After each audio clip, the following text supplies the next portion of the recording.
Hey guys, tonight we're diving into a world far removed from the comforts you're used to medieval Europe. The room is cold, darker than you would expect, and the harsh light outside seeps into your vision as you wake up. The first sensation you feel is the cold it bites at your skin, making you flinch.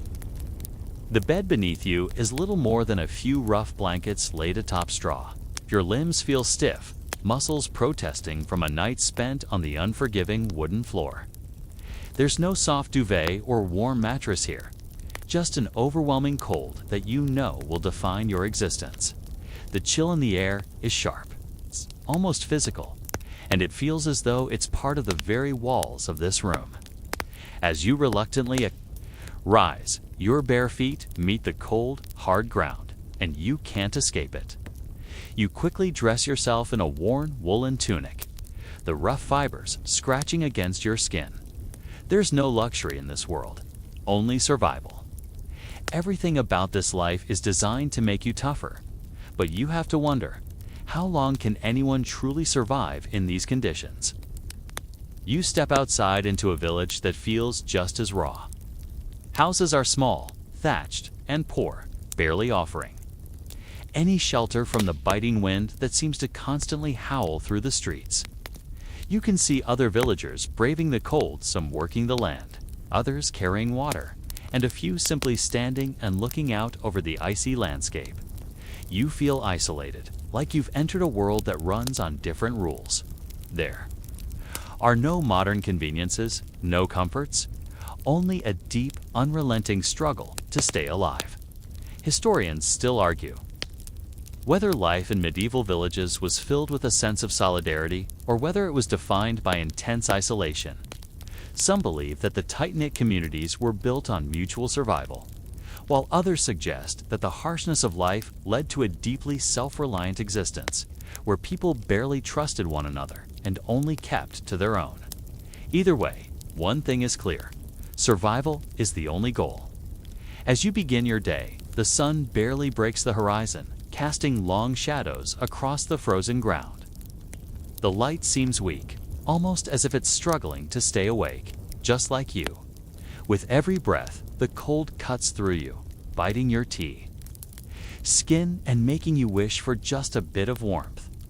You trudge through the village, past mud huts with thatched roofs, each one more weathered than the last. There's no insulation here, only the bare bones of homes, built from whatever materials could be scavenged. The harsh reality of life in medieval times hits you hard. Survival isn't just about strength, it's about enduring the conditions. Day in and day out, your body protests as you move.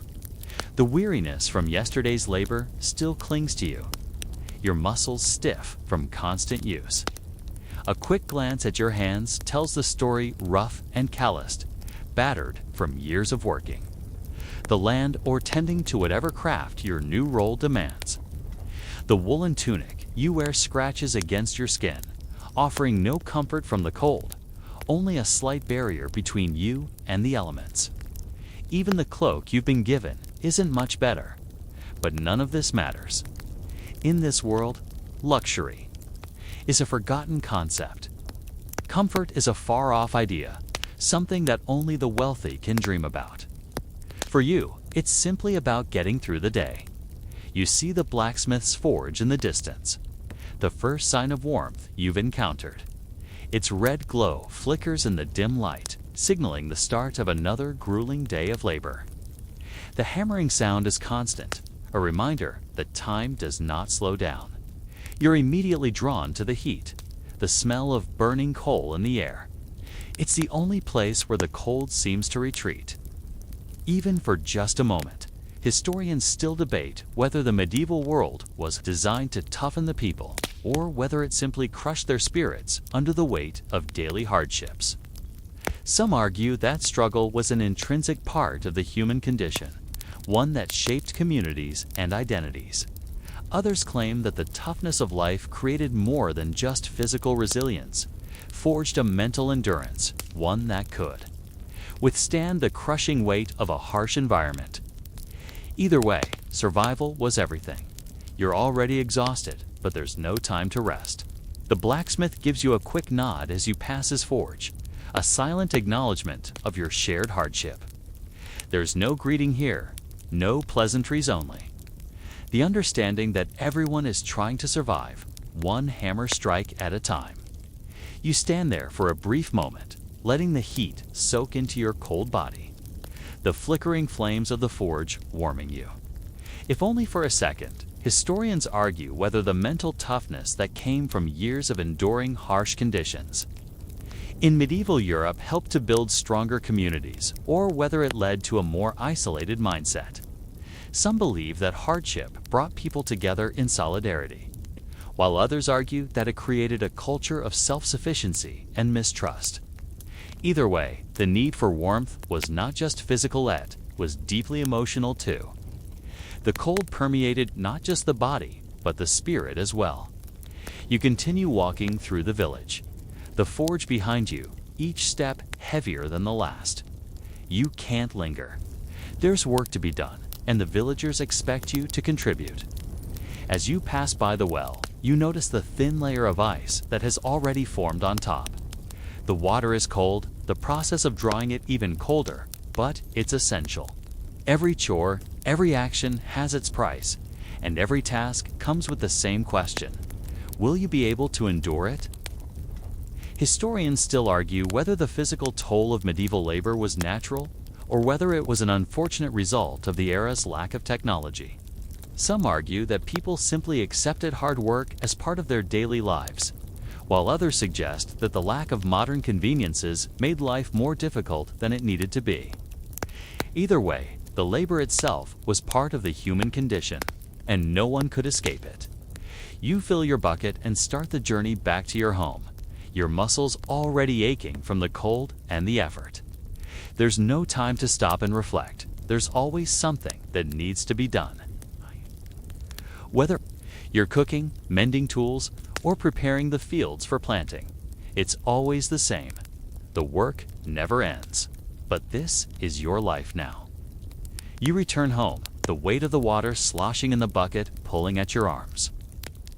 The cold air bites through your clothes, and your muscles protest with every step. Inside, the dim light of a small fire flickers in the hearth. It offers thee only warmth in the room, but it's not enough to thaw the chill in your bones. As you place the bucket down and move to the fire, the warmth that briefly surrounds you feels more like a tease than relief. The hearth seems barely enough to combat the cold that clings to the walls, and for a brief moment, you wonder how long the fire will last before the embers fade into nothingness. The floor of the hut is barely covered by a few rags, offering little protection against the cold stone beneath your feet. The bed, a thin mattress filled with straw, seems impossibly uncomfortable, yet it's your only refuge. You glance at your hands, now raw and calloused from the repetitive tasks of the day. The hard labor, the biting cold, the endless cycle of work hits wearing you down, but there's no choice. The village depends on everyone pulling their weight, no matter how difficult or exhausting the task. Historians still argue whether medieval peasants genuinely believed in the simplicity of their lives, or if they simply had no choice but to endure. Some suggest that the people found a certain resilience in their daily existence, while others argue that the oppressive labor and poverty left them with little but survival instincts to guide them. Either way, it's clear that the concept of comfort was for and survival was the only objective. You try to gather yourself for the next task. It's not a moment of rest. No, the work is never truly done. You stand by the hearth, your hands outstretched toward the fire, trying to feel the warmth seeping into your frozen skin. The flames crackle and pop, but the warmth feels like it's only skin deep. You can't afford to stay by the fire for long either. There's always something to be done. Another trip to the well, more firewood to chop, or food to be prepared. The endless cycle of labor has already begun again, and you'll be expected to contribute just as much tomorrow. The physical toll of your existence is ever present, and each day blends into the next. You've become numb to the aches and pains in your body. This is simply what life is now. But it's not just the physical work that weighs on you. It's the mental strain of living in a world where survival is a constant battle. Each choice, no matter how small, is a calculated risk. Do you take the time to rest, knowing the work will pile up? Do you skip the meal because there's no time to prepare it? Do you walk the long road to fetch water or cut wood in the dead of night when you know you'll be too exhausted to work the next day? Historians still argue whether the grinding routine of medieval life was simply a result of necessity, or if it became an ingrained way of living. Some suggest that the repetitive tasks helped to forge a sense of discipline, while others argue that it led to a life of perpetual exhaustion. Either way, the rhythm of work dominated life, and the physical and mental toll was undeniable. As the sun begins to dip below the horizon, you realize the day has already slipped away. The dimming light outside signals that it's time to retire for the night. But the work doesn't stop there. You'll need to prepare for tomorrow's tasks. You gather a few scraps of food, a small piece of stale bread, maybe a bit of dried meat to sit by the fire, eating in silence. The cold still lingers, but at least here, by the fire, you can find some solace, even if it's just for a moment. Historians still debate whether the mental resilience of medieval people was a source of strength or whether it led to an internal struggle. Some believe that the constant grind of daily life helped to build a tougher mindset, one that could withstand even the harshest conditions. Others suggest that the mental strain of living through endless hardship left people feeling hopeless and fatigued, unable to see beyond their current situation. Either way, the burden of survival was heavy and the weight was felt by everyone. As the fire fades, you prepare for bed. It's not a comfortable rest, but it's the best you can manage. The cold returns as you lay down, the wool blanket doing little to protect you from the stone floor. You close your eyes, exhausted, but the noise of the world doesn't stop. The wind howls outside, the sounds of distant animals echo through the village. And you know the fight for survival continues even as you sleep. Tomorrow, it starts all over again. The following morning arrives with the same brutal chill, but you barely notice it. The routine has set in, and your body has learned to brace itself against the cold, as if this daily battle is just another part of life. You roll out of bed if you can even call it a bad end. The cold stone floor greets you like an old enemy.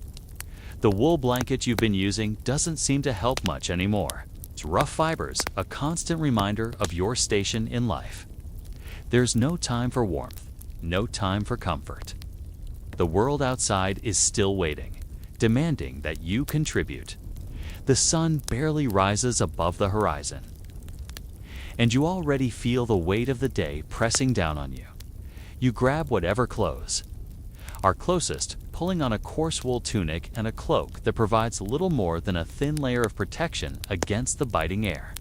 Your hands are already rough from the work the day before, calloused and hardened by the unrelenting labor. Your body aches from the constant movement, the lifting, the carrying, the endless physical toll that life demands of you. You're already exhausted, yet there's no option but to get up and get moving. Your body, although tired, knows that. Survival means action. The village outside looks as bleak as it feels. The mud huts, though well worn, seem like they could barely withstand another harsh season. The thatched roofs are sagging, and the smoke from the chimneys fills the air with a smell of burning wood and wet earth. As you make your way out into the village, you pass by the well, where people are already lining up to draw water, the cold making their breath visible in the air. The villagers, wrapped in their heavy cloaks, seem like shadows moving through the fog of early morning.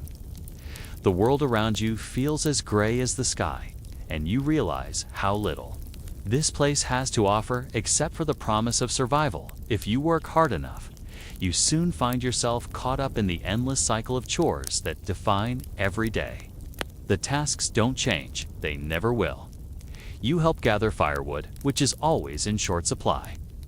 You tend to the animals, the goats, the chickens, the few cows that provide you with milk and sometimes meat. You don't own these animals. They belong to the village, but you're just as responsible for them. Every task is necessary for survival. There's no luxury here, no room for error. Historians argue whether medieval people's daily routines provided any sense of purpose or whether they simply contributed to a sense of hopelessness. Some believe that the daily labor brought a kind of dignity, a sense of pride in working hard for what you had. Others argue that the repetitive grind of work left people feeling like automatons, trapped in their roles with little hope of change. Either way, there was no escaping the work it defined life. You return to the forge once again, the heat from the furnace welcoming you as you step inside. The blacksmith greets you with a quick nod, his eyes tired but filled with the focus that only years of work can provide. The steady clang of hammer against metal fills the air as he works, and you know your place here is set.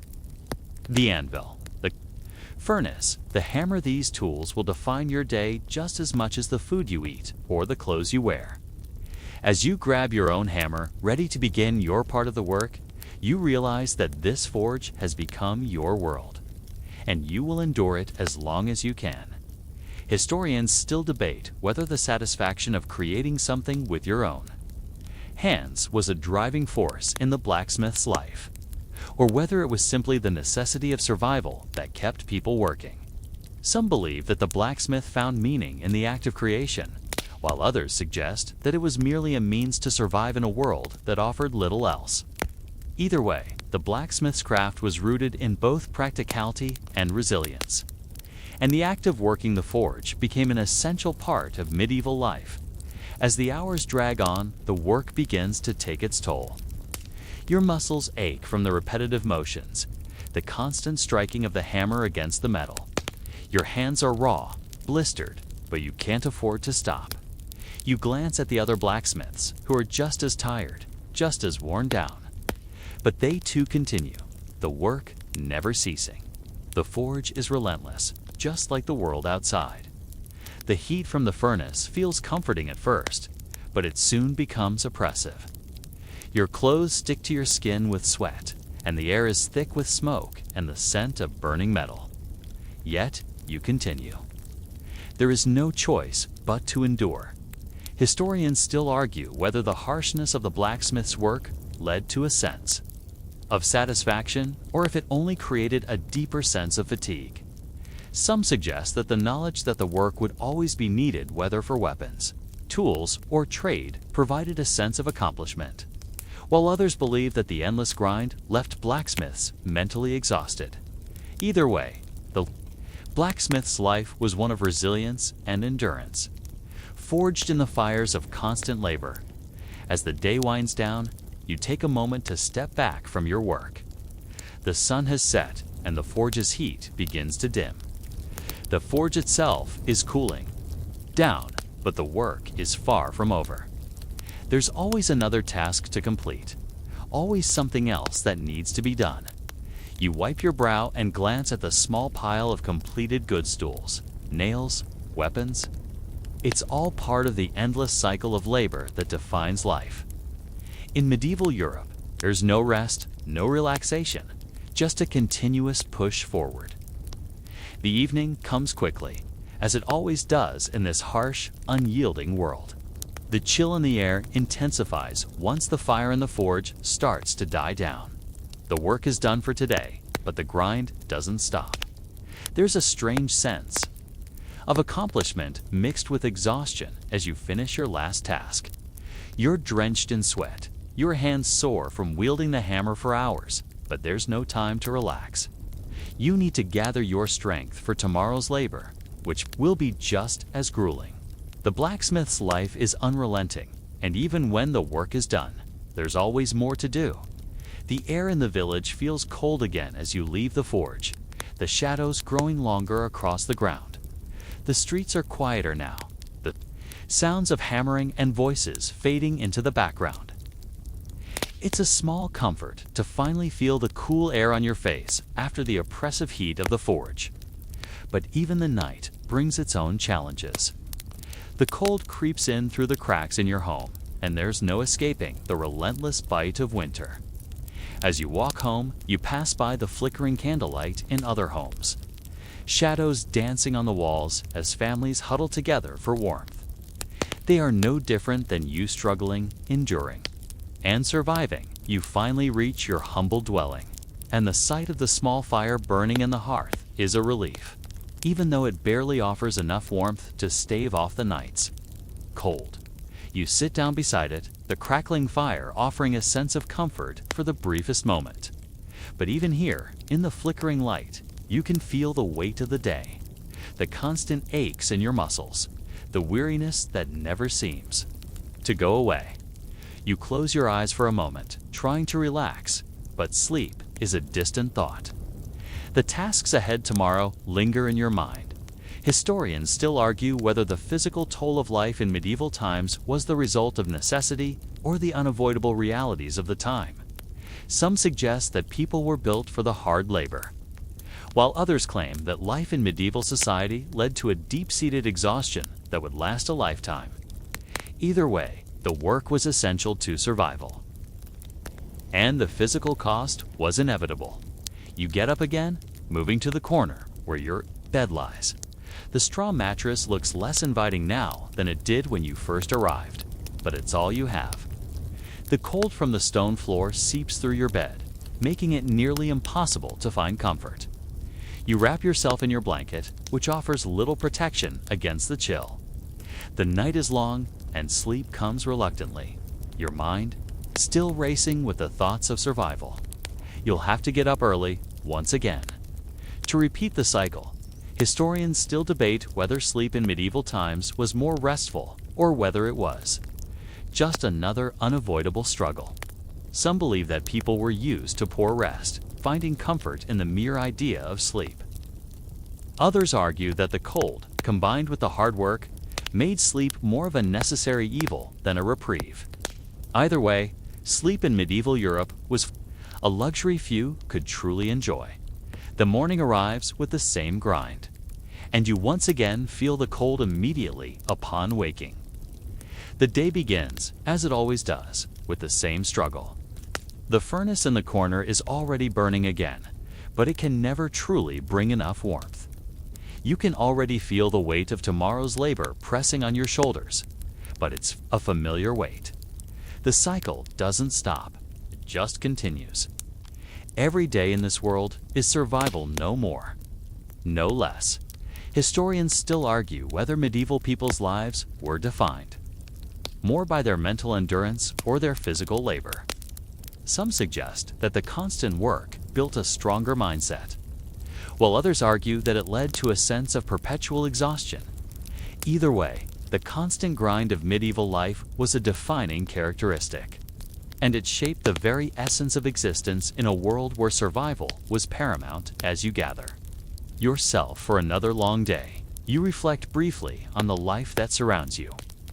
You know it's a life of endurance, where each moment is about pushing through the pain, the cold, the exhaustion.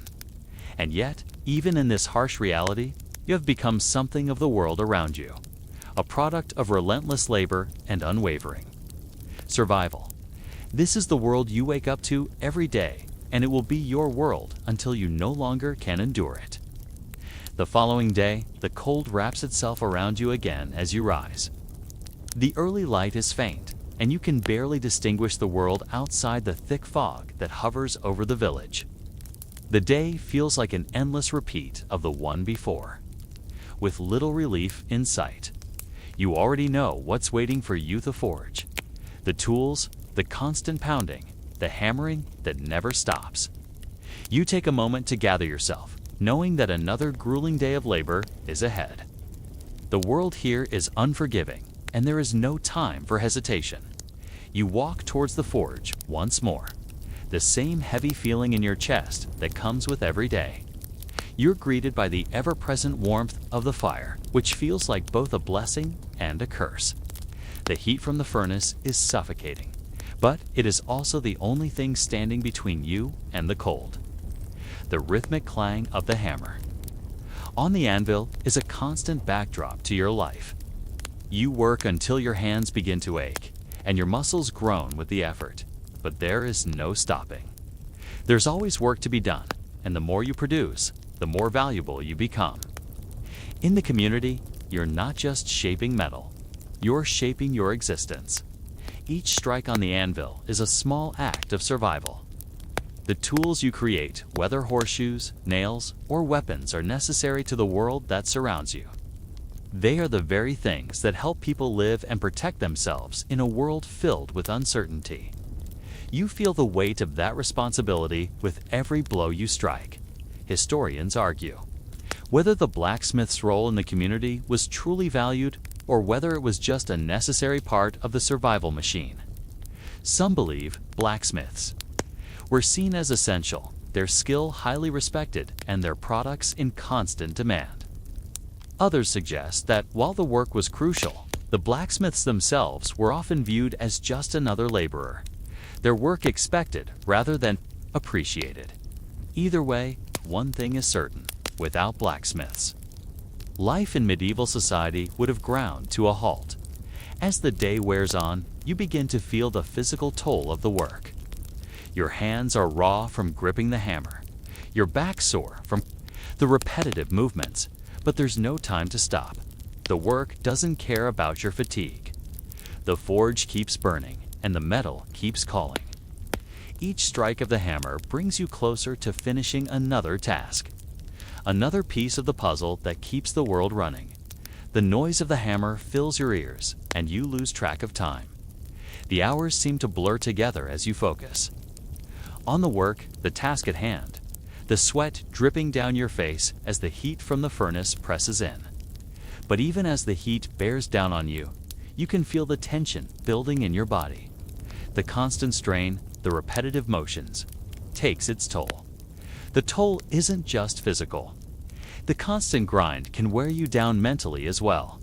Historians still argue whether the constant physical exhaustion of medieval laborers led to a sense of accomplishment, or whether it was a form of quiet despair. Some believe the satisfaction of creating something valuable from raw materials was fulfilling, while others argue that the repetitive nature of the work led to feelings of being trapped in a never-ending cycle.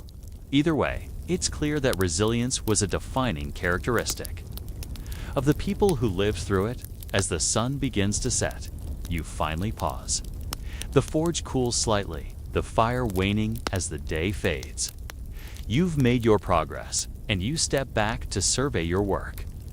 There's a sense of satisfaction in seeing the tools you've crafted, knowing they will serve others. But that satisfaction is fleeting. You know tomorrow will bring another day of toil, another day of survival. Historians debate whether the work itself could be seen as rewarding or whether it was merely a means of survival. Some believe that the blacksmith's sense of purpose came from creating objects that were indispensable, while others argue that the endless nature of the work left blacksmiths feeling unfulfilled. Either way, the blacksmith's job was critical to the functioning of medieval life, and without it, society would not have progressed. You clean the tools and pack away the metal, your body aching from the day's work. As night settles in, the cold creeps back in. The fire in your home offers some warmth, but not nearly enough to make you comfortable. Your bed, a small mattress of straw and wool, awaits, but it doesn't promise rest. Tomorrow, the work starts again, and there's no escaping the grind. It's a cycle that never ends, a fight that continues without pause. Historians argue whether the blacksmith's life was one of self-sacrifice, or whether it was simply an inevitable reality. Some argue that blacksmiths had a certain dignity in their work, while others suggest that the exhaustion and constant labor left them feeling like nothing more than cogs in the machine. Either way, the life of a blacksmith was one of constant toil, shaping the future of society, one hammer strike at a time. As the next day dawns, you feel the same stiffness in your body, the familiar soreness that reminds you that you've once again survived the night. You rise from your straw bed, your limbs aching, and you step onto the cold stone floor. The chill in the air is as persistent as it was the day before. The sun is barely visible through the thick clouds, casting the village in a perpetual state of dusk. There's no warmth here, not in the room, and certainly not outside. The day has begun, and you know exactly what's expected of you. The sounds of the village are already picking up. The creaking of wooden carts, the clanging of hammers from the other blacksmiths, the low murmur of voices as people prepare for their daily tasks. It's a rhythm, a pulse that you've grown accustomed to, but it never gets easier. There's no time to linger, no time to wonder if you'll ever escape this life. There's only the work always, the work. You quickly gather your things, pulling on your rough, woolen tunic and grabbing a bit of bread for breakfast. A quick swallow of water, and you're off again, walking through the cold, past the few homes that dot the village and into the workshop. As you step inside the forge, the heat from the fire is a welcome relief, even if it's never enough to make the cold disappear. The furnace burns brightly, its glow illuminating the grimy walls and filling the room with its oppressive warmth. You feel the sweat beginning to bead on your brow, but there's no time to wipe it away. The fire, though helpful, never truly rescues you. It's just part of the endless battle against the elements. The smell of burning wood and metal fills the air, and you immediately begin to prepare for the day's work. Historians still argue whether medieval laborers, particularly blacksmiths, ever had the opportunity to relax. Some believe that the physical exhaustion of the work made rest nearly impossible, while others suggest that the satisfaction of creating something useful gave workers a reason to keep pushing forward. Either way, the life of a blacksmith was not about luxury. It was about getting through the day. That meant the grind never stopped. You start your work, the hammer heavy in your hand, the anvil waiting for your next strike. The rhythm of the hammer against metal is almost soothing, a constant beat that keeps you in tune with the day. The fire roars in the background, and the sound of metal shaping under the weight of your hammer fills the space. Each strike is a small victory. But it's also a reminder that there's no escape from the physical toll this life demands. The blacksmith's life is repetitive, demanding both physical and mental resilience. Your body aches from the constant hammering, the heavy lifting, and the heat that never seems to let up. The weariness settles into your bones, but you keep working. The tools you craft will eventually be used by someone else, a peasant for their plow, a soldier for his sword, a noble for his armor. Your creations will become part of the world, and even if you're never recognized for it, you know they serve an important purpose. Historians argue whether the repetitive nature of the blacksmith's work created a sense of routine or exhaustion. Some suggest that it was a deeply meditative process, where the blacksmith's actions were so ingrained that they were done with little thought. Others argue that the constant demand for new tools and weapons created a sense of never-ending fatigue. Either way, the work of a blacksmith was always a struggle, one that never stopped. As you work, the hours melt away. The heat of the furnace, the clang of your hammer, the sweat on your brow of it becomes a part of you. Your focus narrows to the task at hand. The world outside the forge doesn't matter right now. You're in the zone, your rhythm unbroken, your body functioning on muscle memory. The pain becomes less important, swallowed by the heat, the sound, and the purpose of your work. The world outside the forge is much colder than the heat you've created, but it's also much simpler. It's filled with constant struggle, much like the work you do. The villagers, the farmers, the traders, everyone has their role to play in the harsh rhythm of life. Survival is all that matters. Wealth, comfort, and luxury are for the few. For you, there is only this forge, this hammer, and the never-ending demand to create. Historians debate whether medieval blacksmiths felt a sense of pride in their contribution to society, or whether they were too focused on the endless struggle to find any satisfaction in their work. Some argue that blacksmiths took great pride in their craft, knowing that their work was essential to the community. Others suggest that the sheer grind of daily labor left them, feeling more like cogs in a machine, necessary but not appreciated. Either way, blacksmiths were crucial to the functioning of medieval life, and their contributions were indispensable. The hours continue to pass, each one blending into the next. The rhythmic clang of your hammer against the anvil never stops. It's a constant, almost hypnotic sound that lulls you into a trance. You don't stop. The fire in the forge burns steadily, but the heat from it isn't enough to fully ward off the biting chill that constantly hovers just outside the door. The contrast between the intense heat of the forge and the coldness of the air feels as though you are constantly living between two extremes. You sweat as you work, your body yearning for some form of relief, but the work must continue. The metal under your hammer slowly begins to take shape, but the process is never quick. The shaping of a blade or a tool is a slow, meticulous process, and you can feel every strike as it forms the metal. It's hard work, strenuous, painful, but necessary. Each item you craft is a reflection of your skill and your endurance. And as you work, you start to feel that familiar exhaustion setting in. But there's no time for rest. There's always more work to do. The forge is an endless cycle of creation and repetition. Each hammer strike represents a small victory, but there's always another piece of metal to be shaped, always another item to be forged. Historians still argue whether medieval laborers, especially those like blacksmiths, found meaning in their work, or whether it was just a daily grind. Some suggest that blacksmiths took great pride in their work, knowing that their craft was essential to the survival of society. Others claim that the repetitive, physically exhausting labor often led to feelings of resignation as the work never seemed to end.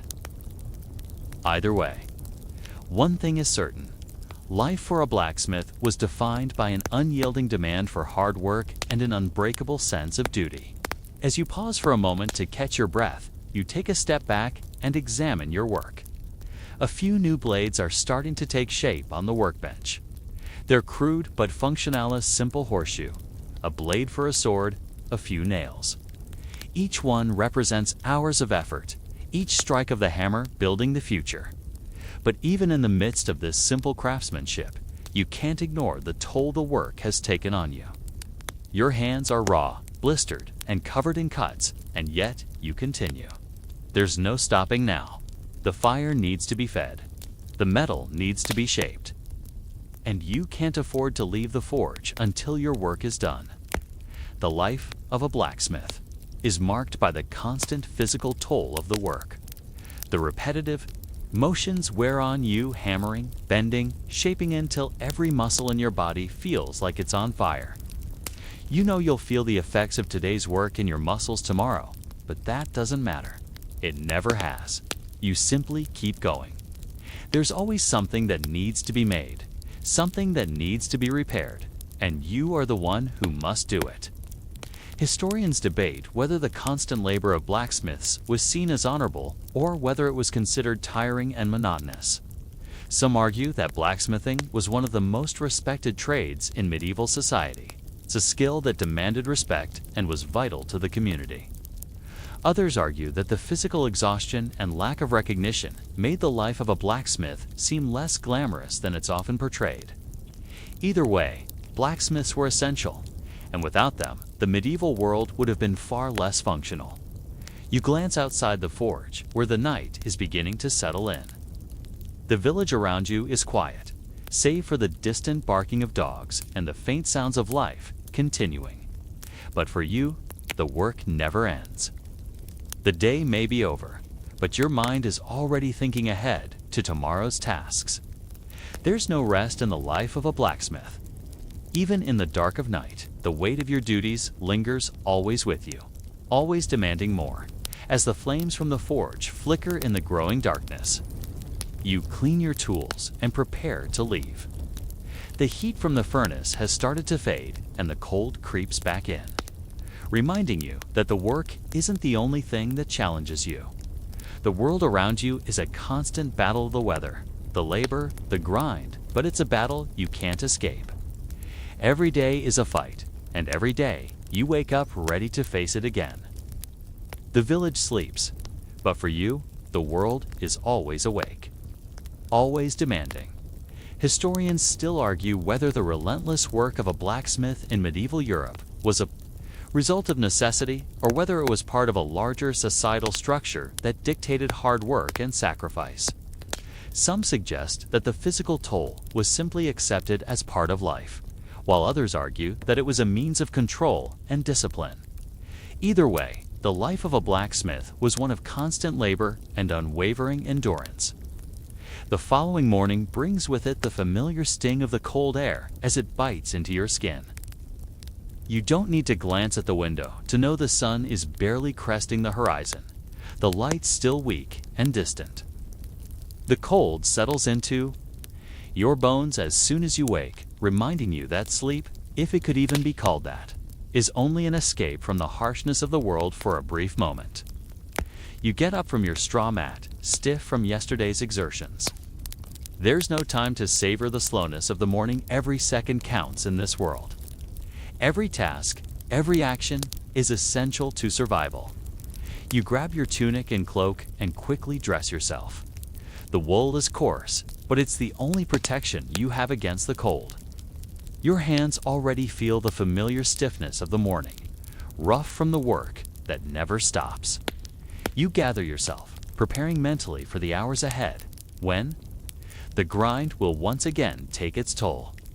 But this is the way of life in the forge, and there's no time to question it. You head outside to begin your day. The world is waking up just like you. The village is slowly coming to life as people emerge from their homes to take on the tasks that will define their day. You pass by the well, where the women are already lined up, drawing water in buckets. The cold air seems to freeze everything in place, and it takes effort to move, to break the stillness of the morning. The village, despite the harsh conditions, continues on. There is no time for pause, no time for reflection. Only the constant push to keep going, to endure. You finally arrive at the forge, the heart of your existence, where the fire never truly cools, even though the world outside is cold. The heat of the furnace radiates from within, the fire roaring, with intensity always demanding more. You step into the forge, your body instinctively seeking the warmth, but it's never enough. The fire may be hot, but the cold always lingers, as if the world itself is pushing back, reminding you that nothing comes easily. The blacksmith's forge has become your world. Its walls soot-stained and crumbling under the pressure of the years. The furnace, always alive with heat, now feels like a beast you must constantly tend to. The intense flames seem to dance, pushing you to work faster, harder, as though the metal is something alive that demands your attention. The hissing of the metal as it hits the anvil becomes a rhythmic reminder of your toil. Historians still debate whether the blacksmith's endurance was a result of sheer determination or whether it was simply the result of a life led by necessity. Some suggest that blacksmiths were resilient by nature, finding their purpose in the labor they did. Others argue that the exhaustion of constant physical work hardened their outlook, leading to a life of quiet endurance without hope for rest. Either way, blacksmiths were both central and expendable, their lives shaped by the demands of the trade. You continue to work, the hammer in your hand, feeling heavier with each strike. You're shaping metal again, your hands moving almost mechanically, guided by years of repetition. The sweat beads on your forehead, stinging your eyes as the fire blazes in front of you. Every strike feels like it takes a part of you, your energy, your strength, your spirit, but you can't stop. You have to keep going. The work must continue. Each clank of metal on metal rings through your ears, and the rhythm begins to consume you. The world outside the forge seems distant, irrelevant. You are here, in this space, at this moment, hammering out the future of the community. Every piece of metal shaped in the fire, every item created, is another piece in the puzzle that keeps life moving forward. It's tiring, it's hard, but it's necessary. Without the tools, the weapons, and the metal goods you create, the world would fall apart. As the sun climbs higher in the sky, the heat from the forge intensifies. The clanging of your hammer against the anvil fills your ears, the rhythm nearly overpowering, but you push through. Every piece you create is one more step toward survival. You've built this life, this unending cycle of labor, and now you're part of something bigger. The blacksmith's forge is the heart of the village, and without it, the world stops turning. The sweat, the pain, the exhaustion, it's all part of the deal. Historians still argue whether medieval blacksmiths had any sense of fulfillment in their work, or if they simply carried out their tasks out of a sense of duty. Some suggest that the blacksmith found meaning in the act of creation, while others believe it was the act of survival that kept the blacksmiths going. Either way, their work was vital to the community, and their endurance was key to keeping life moving forward. You stop for a brief moment, taking in the metal that has taken shape under your hands. It's nothing fancy, just another sword, another tool, another piece of metal. But it's a piece that matters. It's a piece that will be used, will be necessary. You have created something that will help others survive. It's not glamorous, it's not comforting, but it's essential. Historians still debate whether blacksmiths ever felt pride in their work, or whether they simply saw themselves as cogs in the wheel of survival. Some argue that blacksmiths were proud of their ability to create, while others suggest that the constant grind left them feeling more like workers than creators. Either way, the life of a blacksmith was one of resilience and survival, a life spent in the fire, both literally and figuratively. As the day drifts toward evening, you begin to feel the weight of your work. Your body is sore from the hammer strikes, your muscles stiff from hours of bending and lifting. The heat of the forge is still there, but it no longer offers comfort. It has become a constant presence, a part of the very air you breathe. The fire flickers in the furnace, casting long shadows across the walls of the workshop. The crackling of the flames is the only sound that fills the space now, a steady rhythm of life. But in the stillness, there's a sense of quiet exhaustion, the kind that comes from working so long without rest. The weight of the day lingers, pressing against you, and you know the work will not stop until you've finished the task. You look at the tools you've crafted: a few swords, a handful of nails, a few horseshoes, nothing extraordinary, but they're your creations. The metal shines in the flickering firelight, and there's a fleeting sense of pride in what you've accomplished, even though you know it's only a small fraction of what's needed to keep the village moving. These objects, these simple tools, represent your survival, the blood, sweat, and tears that went into shaping them.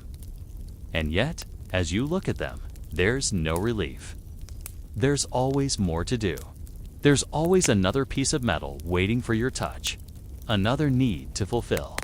Historians still debate whether the medieval blacksmiths felt a deep sense of pride in their work, or whether they saw their contributions as part of an endless cycle of labor. Some argue that the work, although grueling, was fulfilling in its own right, knowing that their products were essential to everyday life. Others suggest that the constant grind, with little recognition, left them feeling unseen and expendable. Either way, the labor was crucial, and the blacksmith's role could never be ignored. The village outside is beginning to quiet down. The bustling noise from earlier replaced by the distant murmurs of families gathered around the hearth. The low light of evening casts a soft glow over everything, and you briefly wonder what it might be like to rest, to truly sleep and forget about the demands of the world. But rest is for the weak, or so the thought goes. There's no room for idleness here, no space for comfort. You have to keep going, because if you don't, everything stops. The forge starts to cool, the fire slowly dimming as you prepare to leave. But there's no escape from the exhaustion. Your body screams for relief, but the work must continue. The fire will need to be fed again tomorrow. The metal will need to be shaped, and the grind will resume. As you gather your tools and prepare to leave, you know that tomorrow will bring the same cycle, the same demands. The forge, the hammer, the furnace, they will be waiting for you, just as they always are.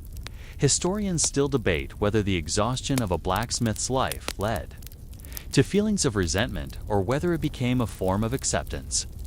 Some argue that blacksmiths learned to embrace their hard labor as part of their identity, while others suggest that the physical toll led to a sense of despair and burnout.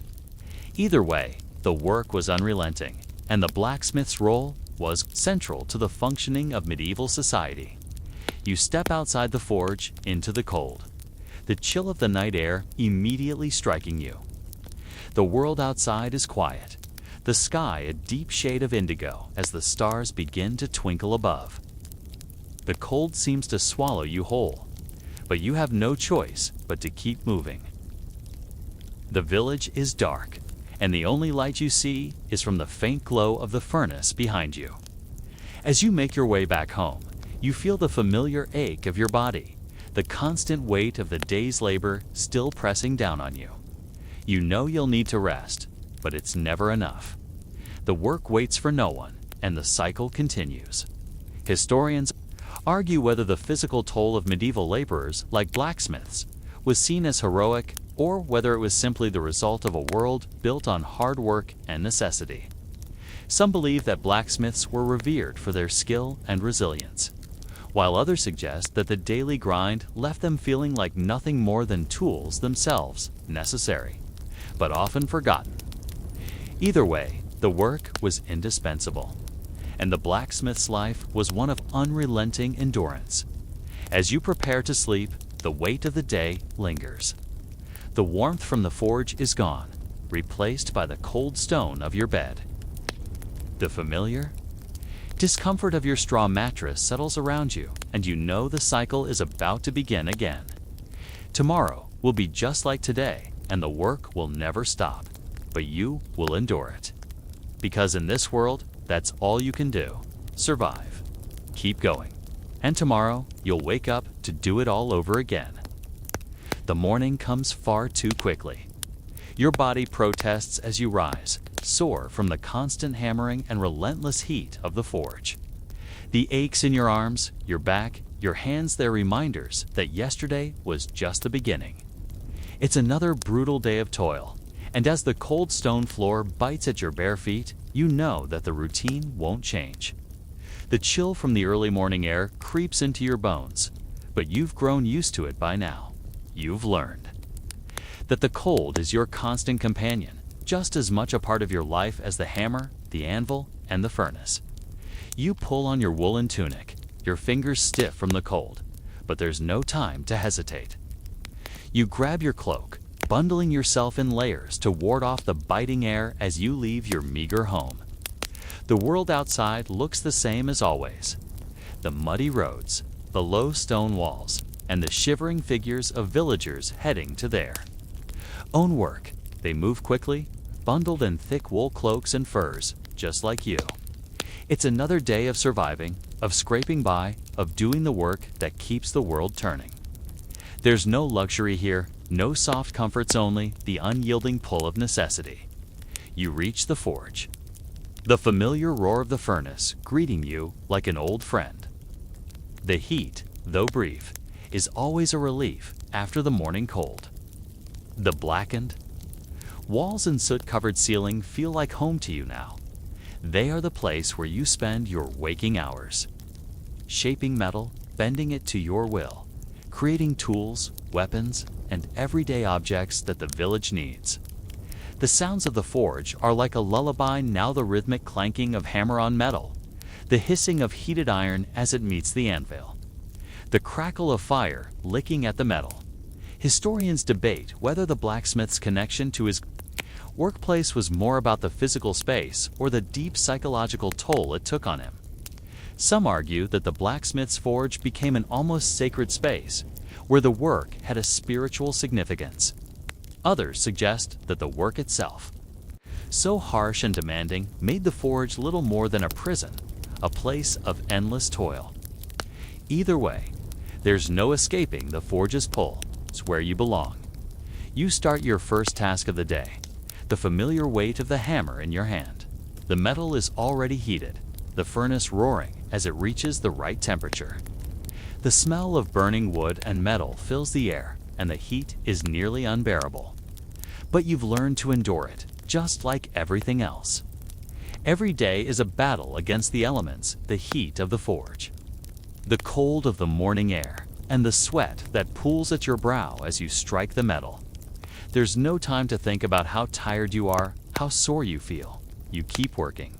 You have to. The sound of the hammer against metal becomes monotonous, almost soothing as you work through the hours. The rhythm is your only companion, the steady beat that keeps you in sync with the task at hand. You lose track of time. Nothing matters but the next strike, the next piece of metal, the next tool. The world around you fades away as you focus on the work. The fire crackles in the background, a constant reminder of the heat and the danger that comes with it. But you've been here before. You know the fire. You know the tools. You know the labor. Historians argue whether the repetitiveness of medieval labor, particularly blacksmithing, created a sense of resilience, or whether it led to a feeling of hopelessness. Some believe that the constant rhythm of work made blacksmiths mentally stronger, more capable of enduring hardships. Others suggest that the grind of daily labor left blacksmiths feeling worn down, with no hope of escaping the repetitive cycle. Either way, the blacksmith's life was built on repetition, on creating something from nothing and forging the future of the village, one piece at a time. As you pause for a moment to survey your work, you realize just how much you've accomplished. The pile of finished tools and weapons is starting to grow, though it feels small compared to the mountain of work still to be done. But there's no time to rest. The next task is already waiting for you, the next strike of the hammer already planned. You are part of a world that doesn't stop for rest, for sleep, or for any kind of reprieve. The cycle continues, and so must you. Historians still argue whether medieval workers, like blacksmiths, ever truly felt a sense of fulfillment from their labor, or whether it was simply the reality of survival. Some believe that blacksmiths were proud of the work they did, knowing it was essential to the community. Others suggest that the endless demands and the constant exhaustion left blacksmiths feeling like little more than tools themselves. Either way, the life of a blacksmith was one of grit, endurance, and unyielding persistence. As the day wears on, the physical toll of the work becomes more apparent. Your hands are raw, your body aching, but you can't stop. The fire in the furnace is starting to dim, and you know the work will be winding down soon. But even as the forge cools, your mind is already on the next task, the next project. You have no choice but to continue. The work never ends, and neither does the life of a blacksmith. Tomorrow, you will rise again to face the heat of the forge, the hammer in your hand, and the unyielding demand for survival. The world outside the forge seems quieter now as evening settles in. The sounds of the village fade, and there's only the crackling of the diminishing fire to keep you company. The intensity of the workday is finally winding down, but it's not over yet.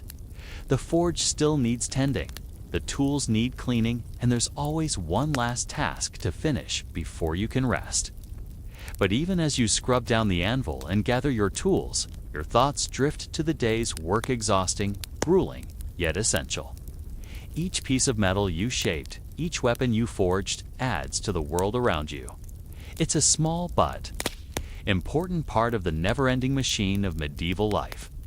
The heat from the fire still lingers in the air, but it doesn't bring comfort.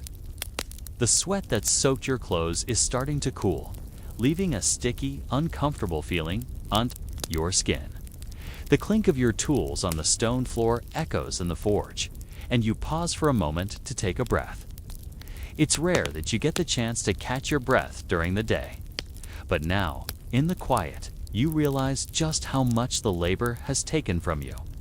Your body feels like it's been through a war of constant work and exhaustion. But that's the way it is. Here, no rest, no reprieve, just the constant push to survive. You take a quick glance out of the open forge door and look at the village. The night air is cold, and the streets are darker now, the houses lit only by flickering candlelight. You're reminded of the community. You're a part of the people you make the tools for, the weapons that protect them, the horseshoes that keep their animals moving. They rely on your work, but they don't understand the cost.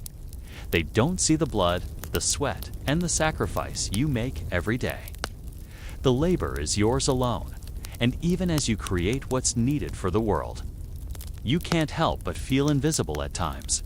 Historians still argue whether blacksmiths felt a sense of pride in being essential to their communities, or whether they were just overlooked, seen as nothing more than laborers whose work was vital but unappreciated. Some believe that blacksmiths felt a deep connection to the tools they created, knowing their work kept people safe. Others argue that the physical toll left them feeling like their labor was never-ending and their value was reduced to their output. Either way, the blacksmith's work was integral to the survival of medieval society. The cold of the night air begins to creep into the forge, and you reluctantly turn your attention back to the fire. It's beginning to die down, the glow fading as the embers shift in the hearth. You're tired, but there's no choice. You stoke the fire again, feeding it with wood, watching the flames rise once more. The furnace demands attention at all hours, and you know you can't let it go cold, even for a moment. Without the fire, your work stops, and without the work, you have no way to survive. So, the cycle continues. Historians still debate whether medieval laborers like blacksmiths had any control over their own lives, or whether they were simply caught in an unbreakable cycle of survival. Some argue that the labor was essential for the function of the community, while others suggest that the work created a constant sense of helplessness. Either way, blacksmiths and other laborers had to endure the grind of daily life, knowing that the work would never stop. It was simply the way things were. As the fire flickers and the embers burn low, you start to gather your things for the day. Your body aches as you stand, your knees creaking from the constant bending and lifting. You glance around the forge one last time, taking in the mess of tools and metals scattered around.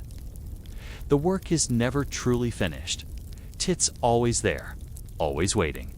But for now, you have done what you can. Tomorrow, the same routine will start again, and you will begin the day with the same exhaustion, the same determination, and the same unyielding spirit. You gather your tools and head out of the forge, the air immediately hitting you with its icy chill. The cold is relentless, but it's familiar. The night feels longer than it should, the dark streets of the village stretching before you. You step carefully through the muddy paths, the cold air biting at your face as you make your way home.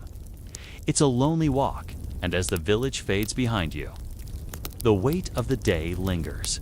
Historians argue whether the life of a blacksmith was ever truly solitary, or whether the community of craftsmen and laborers formed a unique bond through their shared hardships.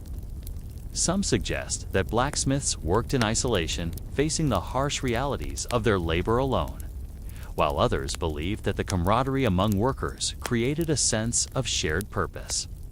Either way, the work was physically demanding and isolating, and blacksmiths, though essential to their communities, often lived lives of quiet endurance, bearing the weight of their work in silence.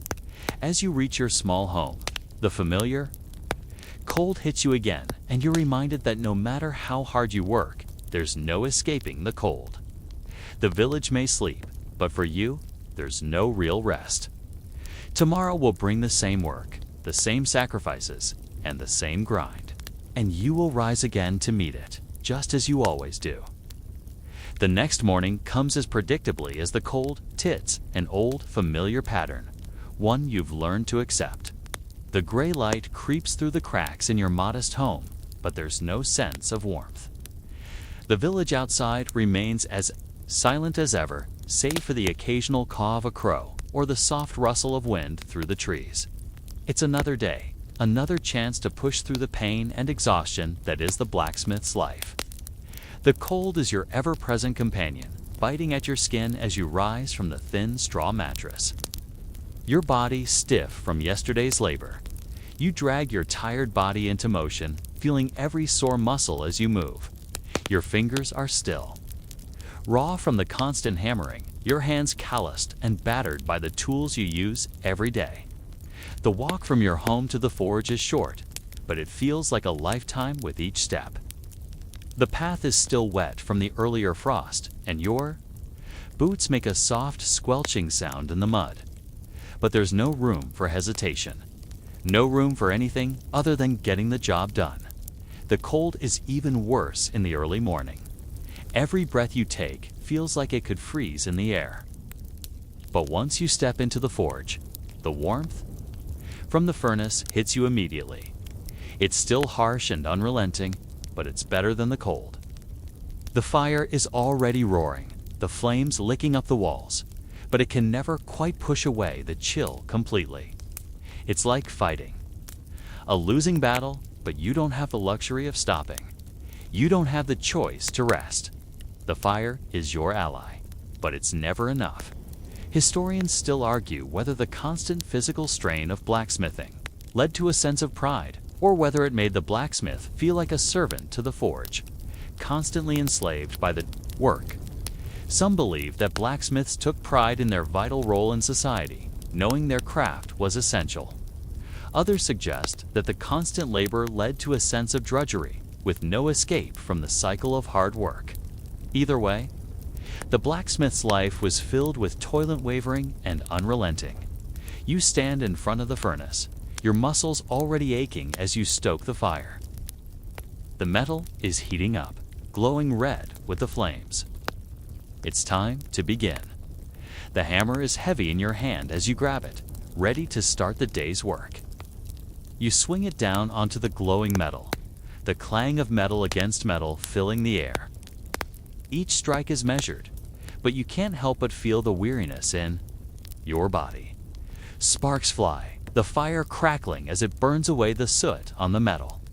Every motion feels automatic now, your body used to the repetition, but it still takes everything you have to keep going. The rhythm of the work is a part of you now. Strike, shape, heat, repeat. The cycle continues without end.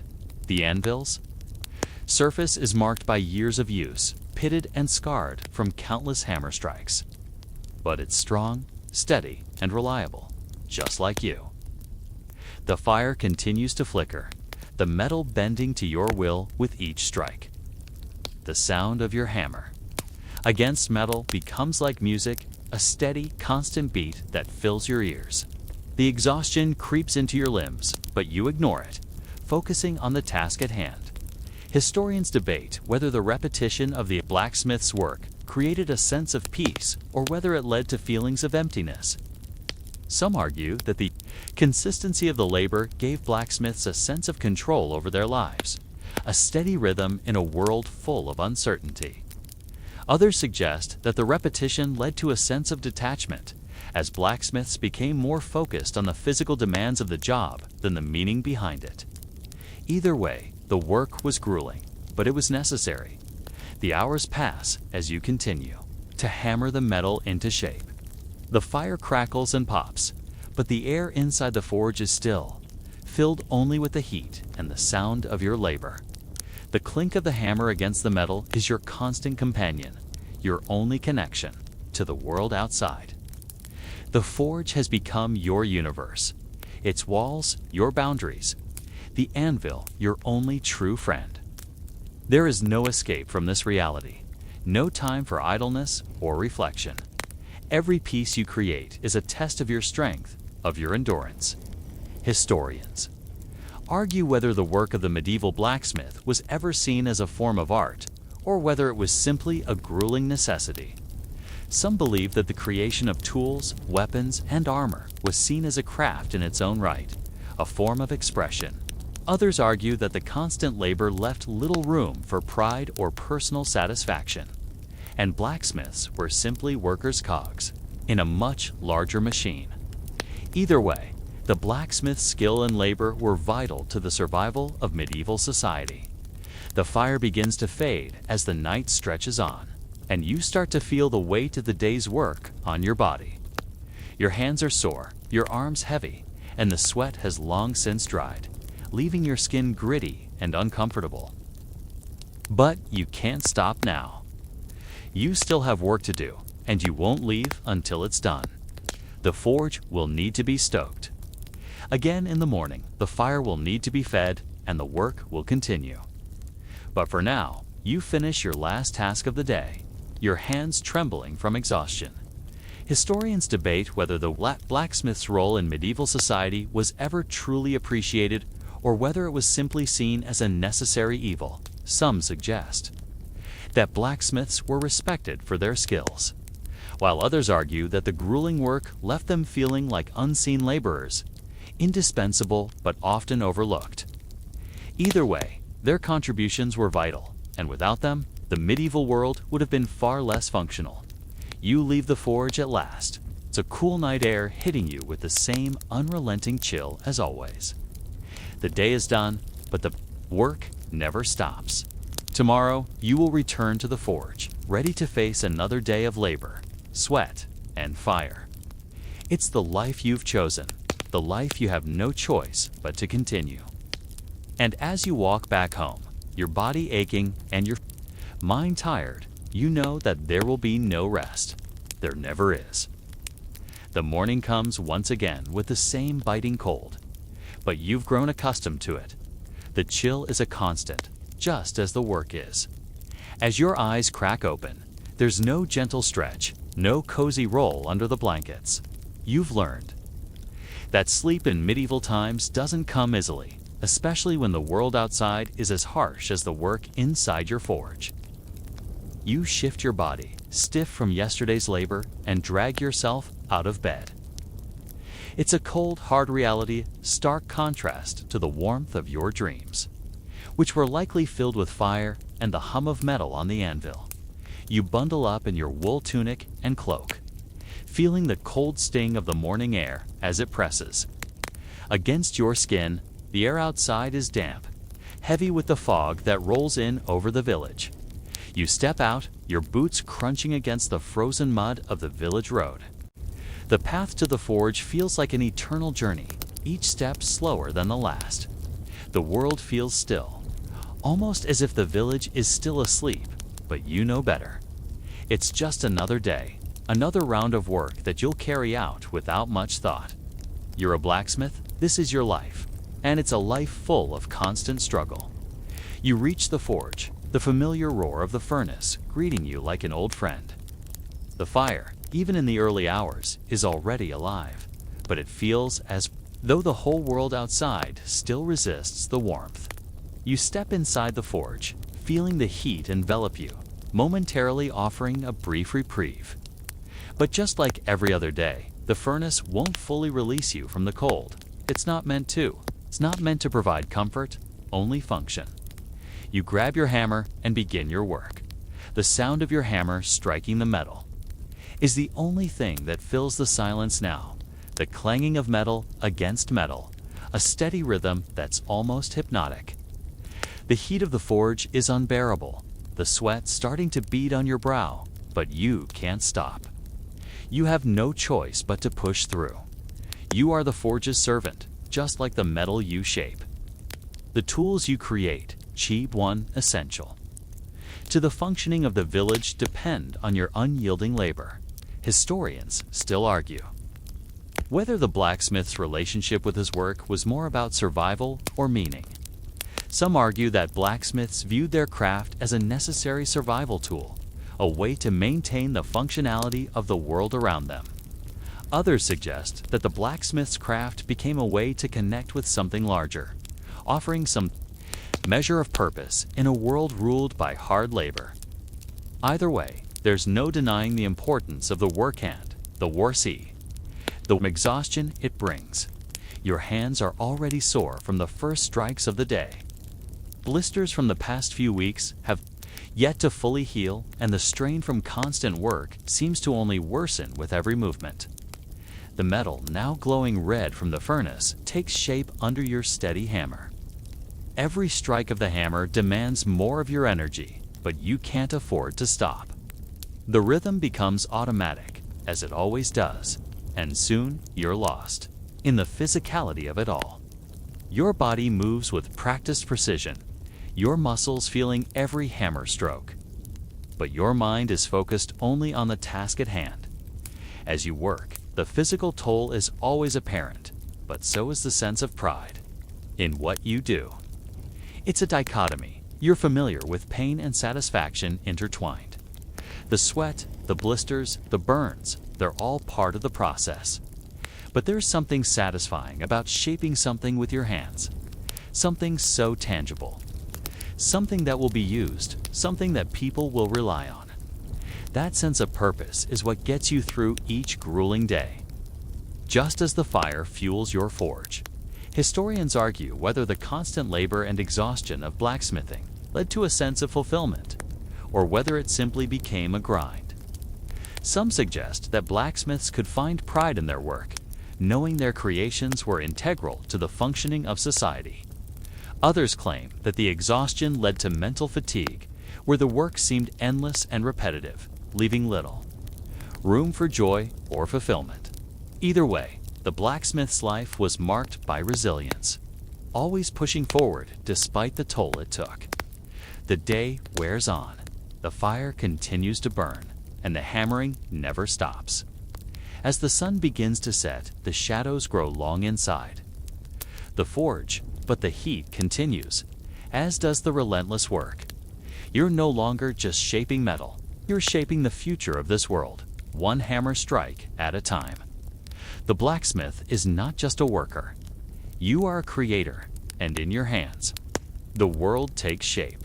Historians still debate whether the craftsmanship of medieval blacksmiths was ever truly appreciated, or whether it was simply seen as labor necessary, but often unnoticed.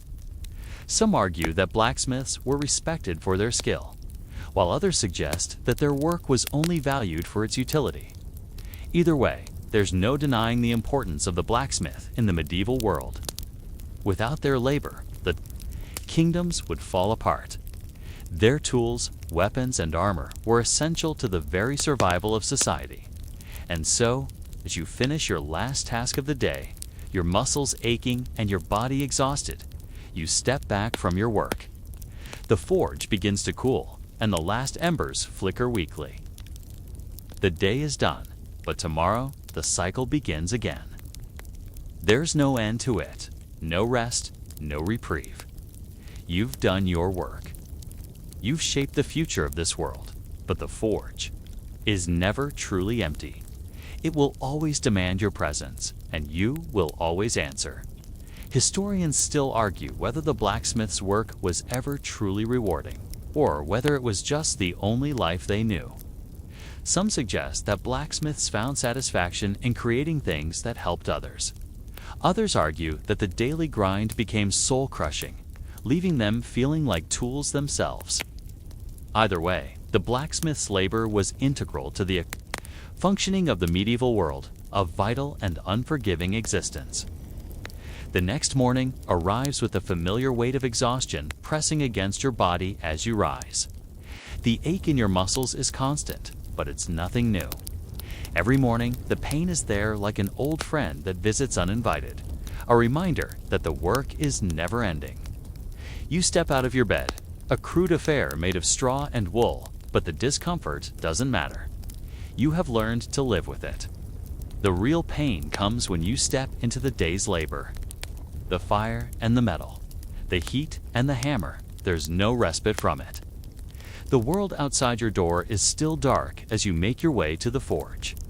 The air is cold, and the morning mist is thick, wrapping itself around your legs like an ever-present reminder that the world doesn't stop for you to rest.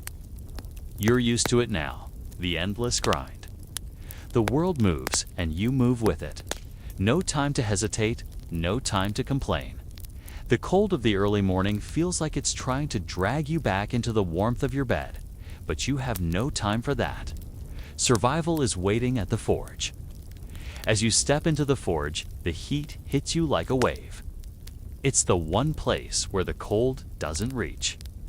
The fire roars to life, crackling and popping in the furnace as you stoke it with more wood. The heat is unbearable, and you're grateful for it. It's your only source of comfort in this harsh world, even though it too comes with its dangers. The forge is your domain, your place of labor, and its constant heat is your only companion as you begin your work. The fire, always flickering, is the heart of your world, just as it is for the metal you'll shape today. Historians still argue whether the blacksmith's relationship with fire was a necessary evil or whether it became a sacred bond. Some believe the fire represented life, energy, and the creative process of shaping tools and weapons.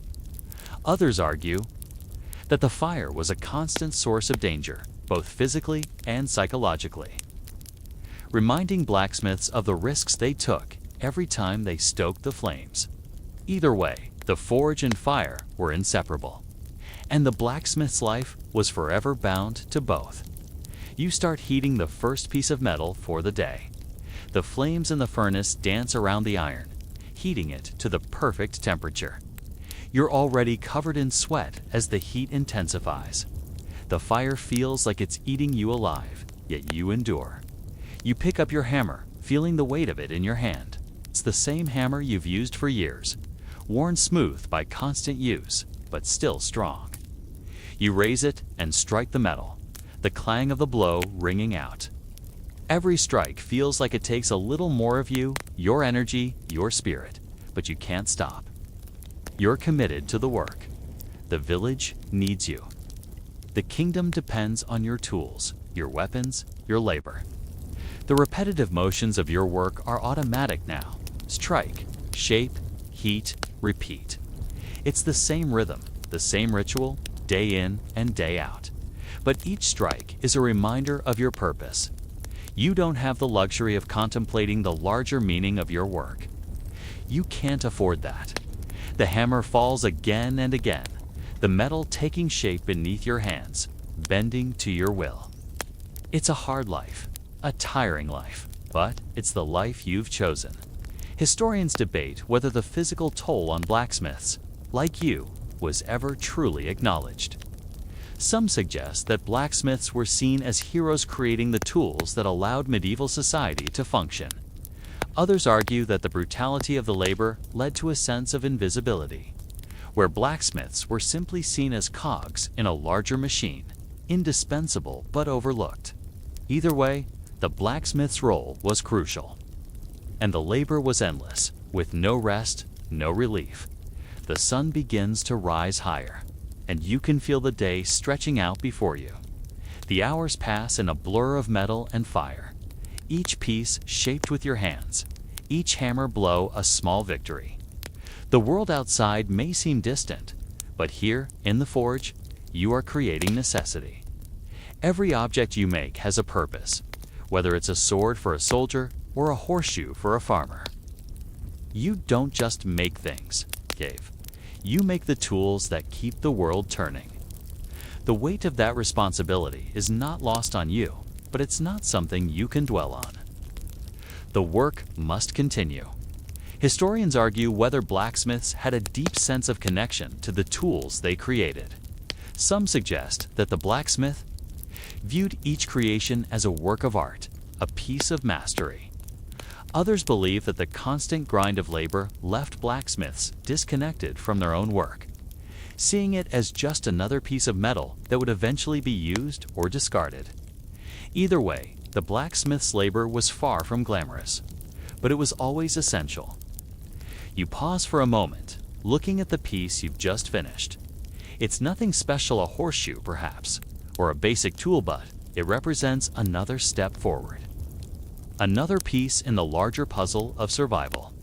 The metal is strong, shaped perfectly, but it doesn't bring you any satisfaction. You move on quickly to the next task. The work must continue. There's no time for pride or joy in what you create, only the knowledge that without it, the village would fall apart. Without you, without this forge, the world would stop. Historians still debate whether the lives of blacksmiths were defined by the work itself or by the identity they created through it. Some believe that blacksmiths saw themselves as artists and creators, while others suggest they were simply laborers, defined by their tools rather than their craft. Either way, blacksmiths held an essential role in medieval society, a role built on endurance, physical strength, and a relentless drive to survive. As the day wears on, your exhaustion grows, but you don't stop. There's no pause for you, no relief. The forge will not wait. The work will not stop. You finish the last task of the day and begin to clean up. The fire begins to die down, and you prepare to leave, knowing that tomorrow will be another day in the same unyielding cycle. The forge will call you back. The work will demand your attention, but for now, you can rest.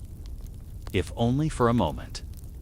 As night falls, the coolness of the evening air seeps back into your bones. The fire, though still warm, no longer provides the same relief. The work is done for the day, and the forge is quiet, save for the occasional pop of embers settling into the ashes. You wipe your brow, which is slick with sweat from hours of hammering. The air inside the forge is thick with the smell of burning metal and the lingering scent of wood smoke. But it's a familiar scent, one you've learned to live with, just like everything else. The work may be done for now, but it's never truly finished. There's always more to do tomorrow, and you know it. As you gather your tools and step outside, you feel the cold immediately. It's a stark contrast to the heat of the forge. Your body is sore, the constant strain of your work settling into your muscles. You trudge through the muddy streets of the village, the world around you quiet and dark, save for the occasional flickering of candlelight in windows. The air smells fresh, but there's no relief from the bite of the cold. You can't shake the feeling that you've only just begun. Tomorrow will be more of the same. Long hours of grueling work, sweat, fire, and metal. Historians debate whether the life of a blacksmith, though vital to the community, was ever truly rewarding, or whether it was defined by an unending cycle of labor. Some argue that blacksmiths were proud of their work, knowing they played a key role in society. Others suggest that the physical and mental toll was too great for most to find any satisfaction in the work. Either way, the blacksmith's role was one of constant effort, and the life of a craftsman was far from easy. Your small cottage feels like a haven compared to the forge, but even here, there's no true rest. The stone floor is cold, and the bed is a simple arrangement of straw and wool. It's far from comfortable, but it's all you have. You try to settle in, but the aches from the day's labor refuse to let you forget the toll of the work. Your muscles cry out for relief, but there's no time for it. Sleep comes slowly, but it's not real rest. The fatigue in your body lingers, just as it always does after a long day at the forge. Historians still argue whether blacksmiths, like many medieval laborers, ever truly experienced rest. Some suggest that the physical toll was relentless, leaving little room for recovery. Others argue that the blacksmith's life, though tiring, was defined by a strong sense of resilience and purpose. Either way, rest was often a luxury few could afford. The work was simply too demanding, too unyielding to stop for long. Morning comes again, too soon. You wake up sore, your body stiff from the grueling work. The sounds of the village filtering through the window let you know that life is already continuing outside. The people you serve, those you shape tools and weapons for, are already starting their own daily routines. But for you, there's no delay. The forge waits for no one. The fire must be fed again, the furnace must be stoked, and the day's work begins. Your clothes, already worn thin from years of use, feel even colder in the early morning chill, but you have no time to think about it. You pull them on and head back to the forge. Historians debate whether blacksmiths truly felt a connection to their work or whether they simply endured it. Some argue that the labor was a form of art, a deep connection to the materials they shaped. Others suggest that the work was often reduced to little more than a duty, where exhaustion became the focus. Either way, blacksmiths were crucial to the medieval world, and their labor played a fundamental role in shaping the world around them.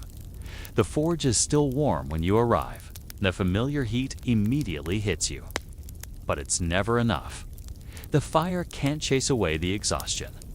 You need to feed it, to stoke it higher, to get the right temperature for the day's work. It's the same process. Day after day, start the fire, heat the metal, strike it with your hammer. It's a rhythm you know too well, but it never gets easier. There's always another piece of metal to shape, another piece to create. The work is never ending. Historians still argue whether the work of blacksmiths could ever truly be considered fulfilling, or if it was simply part of an endless cycle of survival. Some believe that blacksmiths found meaning in the repetition of their craft, knowing that each piece they made was a contribution to society. Others argue that the monotony of the work led to feelings of exhaustion and disillusionment. Either way, the blacksmith's life was one of constant work, sacrifice, and endurance. As you heat the metal once again, your muscles scream in protest, but you continue. There's no choice. The village needs you. The world needs you. And so, you hammer on, shaping metal, shaping the future, one strike at a time. There is no end to it, and yet, that's what makes it so vital. Without your work, without the endless labor of blacksmiths, the world would fall apart. And so, you continue. One day at a time, knowing that your labor is indispensable, even if it feels like a curse. The sun climbs higher, but the cold doesn't let go. The morning hours blur together as the repetitive rhythm of the forge fills the air. Hammering, striking, heating, and shaping. Your body, though used to it, continues to protest, each muscle aching more than the last. You find no relief, but you keep going. There's no other choice, there's always more work to do. It's the endless cycle of a blacksmith's life, toil, sweat, and unyielding effort. The fire in the furnace flickers, and you throw more wood into it, coaxing it to burn hotter. Its roar filling the silence of the shop with each strike of your hammer. The metal responds, somewhat reluctantly bending to your will. You can feel your strength in each blow, but it's never enough. The work is unforgiving, the toll it takes on your body ever increasing. But the metal takes shape in your hands. Whether it's a horse's shoe, a tool for the fields, or a sharp sword destined for battle. The world around you depends on this. Work, and you're the one to provide it. Your hands are blistered from years of abuse, but they are still steady, still able to shape what the world needs. The forge is the only place where you feel any sense of control its heat, its fire, its rhythm. Yet even here, you are never truly free. The intensity of the work is constant, and there's no way to escape the physical strain. The fire never stops demanding, and neither do you. You are the servant of the furnace, and every object you shape is a reflection of your effort, your will to survive in a world that demands everything from you. The only thing that's certain is that you can't stop. Historians debate whether medieval blacksmiths ever truly felt satisfaction from their work, or whether the grind of daily labor led them to a sense of emptiness. Some argue that blacksmiths felt a sense of pride in their craft, knowing that their creations were used by the people around them. From the weapons of war to the tools that made farming and building possible. Others suggest that the constant physical toll and the lack of rest made the work feel like an obligation rather than a calling. Either way, the blacksmith's life was one of unrelenting effort, filled with repetition and constant exhaustion. The hours stretch on as the flames flicker and crackle in the furnace. You are drained physically, emotionally, but you continue. It's all you know. There's no space for doubts, for questions. You are a blacksmith, and your job is to create. The rhythmic sound of your hammer hitting the metal, the scent of burning wood and coal, and the constant heat are all part of your world. It's a life lived in the furnace's shadow, and you are but one of many, each playing a role in a much larger, much harsher world. Your hammer strikes again. The metal takes shape, but it doesn't come easily. The more you work, the more you feel the weight of years spent in this constant cycle. There's no time to stop or reflect, no room for comfort. Your muscles ache, your body protests, but you press on. The forge is your life. You are its servant, and in return, it keeps you alive. It's a simple, brutal exchange, but it's all there is. Historians still debate whether the labor-intensive life of the blacksmith led to a sense of fulfillment, or whether it was purely an exercise in survival. Some argue that blacksmiths, through their craft, found purpose and identity, seeing their work as a vital contribution to society. Others believe that the constant grind and the physical toll made the work feel like an endless burden, with no room for personal satisfaction. Either way, the blacksmith's life was marked by toughness, a resilience shaped by years of hard labor. As the day draws to a close and the fire begins to wane, you step back from your work and survey the results. The metal is shaped, but your hands are raw, blistered, and tired. The forge's heat has left its mark on your skin, and your sweat has dried in patches on your body. There is no relief, no comfort. You stand in the quiet, watching as the embers fade to ash. Tomorrow, the forge will demand more from you. It always does. Historians argue whether the work of medieval blacksmiths ever provided true satisfaction, or whether they were simply survivalists driven by the demands of the world around them. Some argue that the pride of creating vital tools and weapons gave blacksmiths a sense of purpose. Others suggest that the labor was so grueling, so exhausting, that it left little room for fulfillment or reflection. Either way, blacksmiths lived hard, never-ending lives filled with physical toil, where every day was a fight against exhaustion and time. As you leave the forge, your body aches, but your work is done for today. The world outside is cold, and the path home feels longer than usual. Your steps are heavy, and your mind is clouded by the exhaustion of another day spent in the forge's heat. But the work is never truly over. Tomorrow will bring the same routine, the same unrelenting tasks, and the same endless labor. The cycle continues, and you will rise to meet it again. The morning arrives with the same familiar cold, creeping into your bones as you drag yourself out of bed. The air outside your humble home is crisp, biting, and carries the damp chill of another unforgiving winter. You glance around, the warmth of your bed already a distant memory as you prepare yourself for another day.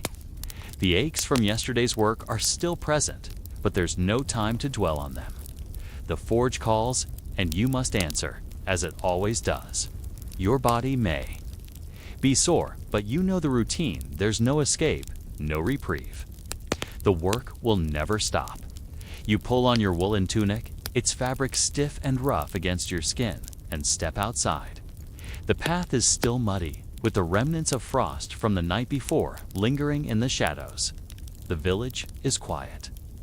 Most people still asleep in the cold morning, leaving you with only your footsteps and the occasional sound of distant birds to keep you company. The village, with its crooked homes and narrow streets, seems frozen in time, everything still, nothing moving, save for the ones who, like you, rise before the rest to labor. As you approach the forge, the familiar heat from the fire greets you, though it's still too early for the furnace to provide any real relief.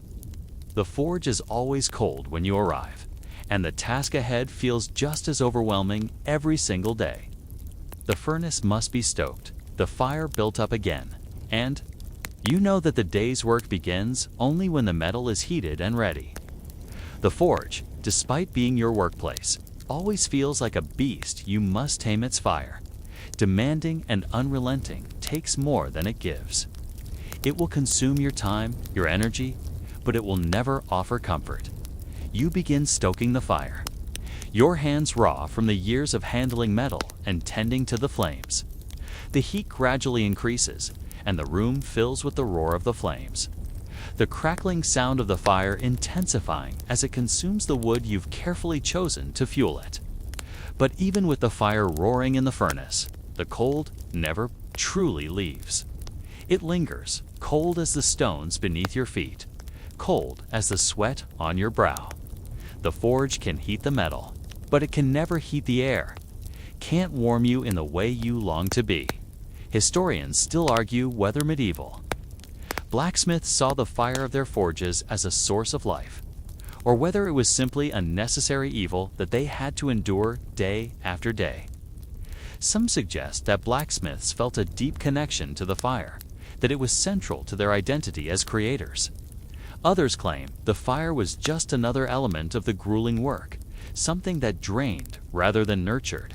Either way, the forge was the heart of a blacksmith's existence, and it dictated the rhythm of the work.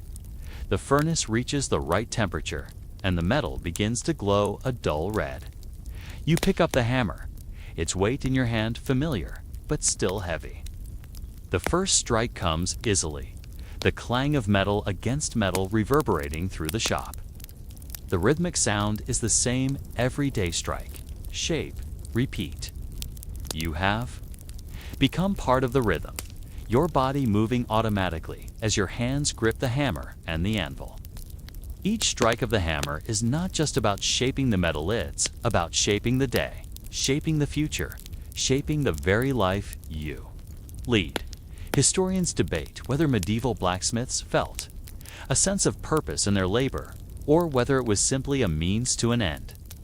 Some believe that the work held a sense of pride, that blacksmiths understood their role as essential creators, shaping the tools and weapons that allowed society to function. Others argue that the work was purely functional, a daily grind that left little room for anything other than survival. Either way, the work was necessary, and the blacksmith's life was unrelenting.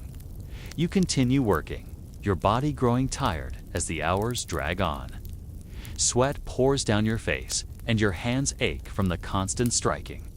The fire keeps you hot, but the forge demands more. There is no room for rest, no room for hesitation. The metal must be shaped, the pieces must be made. With each strike, you feel more of your energy leave your body, but you continue. There is no other choice. You are the creator, the one who shapes the future with your hands. Your body may tire, but the work must go on. Historians argue whether the constant struggle to shape the metal created a sense of fulfillment, or whether it led to an overwhelming sense of exhaustion. Some believe that blacksmiths found meaning in their craft, knowing they were contributing to the larger functioning of society. Others argue that the grind of their labor led to a sense of detachment, where the work became routine and their purpose was reduced to mere survival. Either way, while the work was vital and no less important because of the toll it took on the body and mind. By the time evening falls, your work is done, but the fatigue weighs heavily on you. Your hands are sore, your muscles scream in protest, and your body feels like it's been through an entire day of battle.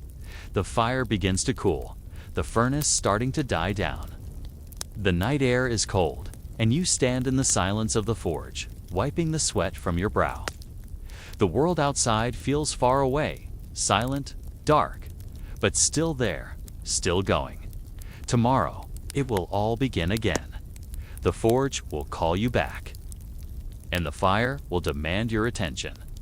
Historians debate whether the mental toll of blacksmithing was ever fully understood or acknowledged. Some argue that the physical exhaustion was the visible part of the work, while others claim that the mental strain, the monotony, the isolation, and the relentlessness took a much greater toll on the blacksmith. Either way, the work didn't stop, and neither did the need for resilience and endurance. As you step outside the forge, the cold bites at your skin once more, but you've learned to live with it. It's all part of the job. The day is done, but the work never truly ends. The exhaustion follows you home, and tomorrow will demand more. The cycle continues, and you will rise to meet it once again.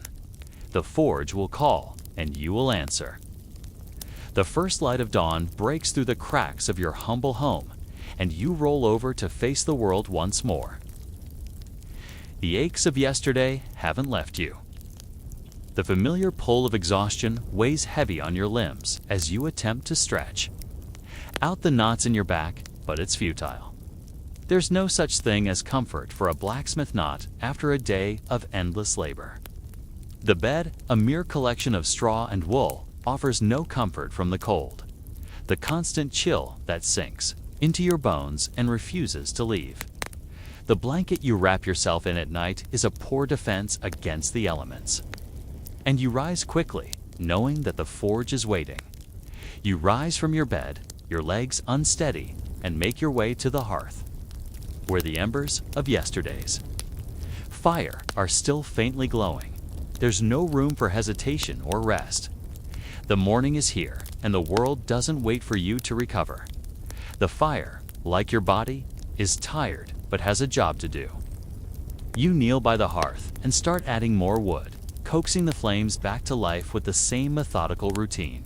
That has become your daily ritual. As the fire begins to crackle, you know that it's not just warmth you need. It's a constant battle against the cold that will make or break your day. Historians still argue whether medieval blacksmiths ever truly had a sense of personal time or whether they were simply slaves to the cycle of work. Some believe that the endless toil led blacksmiths to feel disconnected from the world outside their forge, where the work consumed every waking hour. Others suggest that blacksmiths may have had moments of personal satisfaction, knowing their work was indispensable to the functioning of society. Either way, the labor was grueling, and the exhaustion was constant.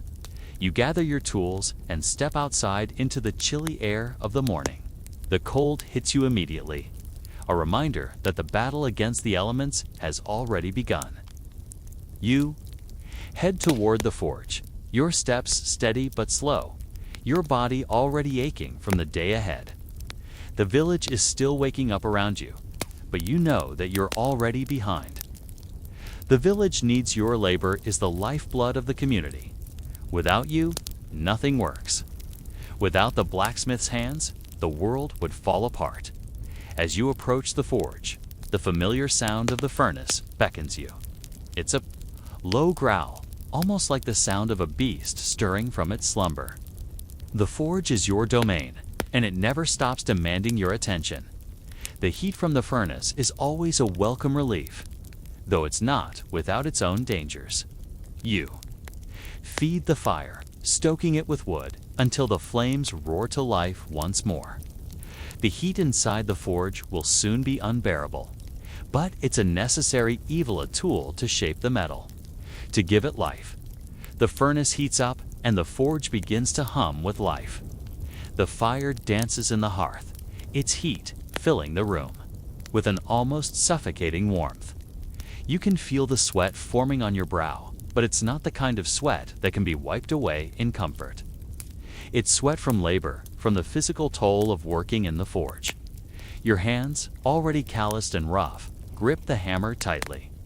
The rhythm of the hammer, the heat of the fire, the pressure of the work hit, all feels automatic now. The motions are ingrained in you, the repetition constant. Each strike on the metal is a step closer to the day's goal. Historians debate whether blacksmiths' connection to their tools and craft ever went beyond function. Some argue that the daily struggle in the forge made blacksmiths feel like mere workers defined by the tools they shaped.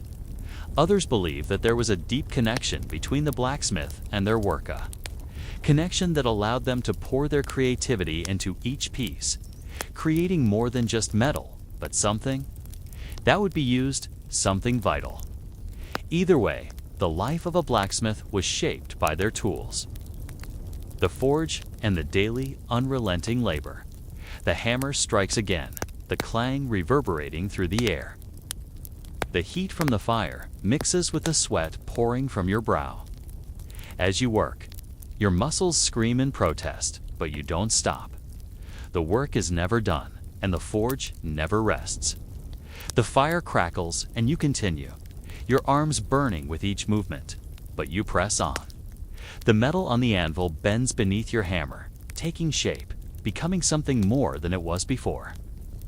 Every strike feels like it drains more of your energy, but you have no choice. The work has to be done. The village needs its tools, its weapons. Your role is to provide them, no matter the cost. Historians argue whether the mental strain of working in the forge contributed to blacksmiths' psychological well-being. Some believe that the continuous physical labor led to a sense of resilience, strengthening the blacksmith's mind as much as their body. Others argue that the grinding exhaustion, the unending labor, left blacksmiths stressed and mentally weary. Either way, the work demanded everything of the blacksmith: physical and mental energy, focus, and an unyielding will to survive.